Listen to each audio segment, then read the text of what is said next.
#AskDrJohnWatts అని type చేసి మీ questions అడగండి, తప్పకుండా రిప్లై చేస్తాం. Sarath Babu, sir, how successful can be a hair transplant among anaemia patients? My brother is suffering from low haemoglobin condition.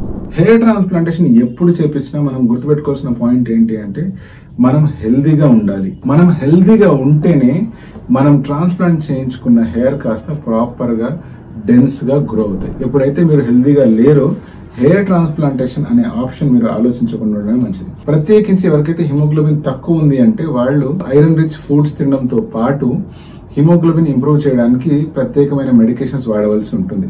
అవి వాడుతూ నిజంగా అవసరమైతే ఐవీ ద్వారా కూడా మెడికేషన్స్ ఇచ్చి వాళ్ళ హిమోగ్లోబిన్ లెవెల్ ఇంప్రూవ్ అయ్యేదాకా వెయిట్ చేయాలి. ఎప్పుడైతే హిమోగ్లోబిన్ లెవెల్ ఇంప్రూవ్ అయ్యి అనీమియా అనే కండిషన్ లేదో అటువంటి సిచ్యువేషన్ లో సర్జరీ చేస్తే అప్పుడే రిజల్ట్స్ బాగా వస్తాయి. బట్ కొంతమందికి క్రానిక్ గానే హిమోగ్లోబిన్ లెవెల్స్ చాలా తక్కువ ఉంటాయి. కొన్ని రకాల కంజెనిటల్ డిసీజెస్ లో ఇలా జరిగే అవకాశం ఉంది.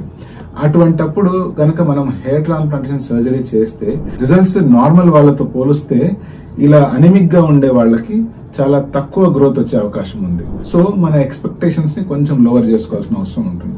బట్ అదర్వైజ్ ఎప్పుడైనా కూడా హెయిర్ ట్రాన్స్ప్లాంటేషన్ సర్జరీ చేయించుకోవాలి అంటే హిమోగ్లోబిన్ లెవెల్స్ కానీ మిగతా హెల్త్ పారామీటర్స్ కానీ నార్మల్ గా ఉంటే జుట్టు ఒత్తుగా బాగా గ్రో అవుతుంది.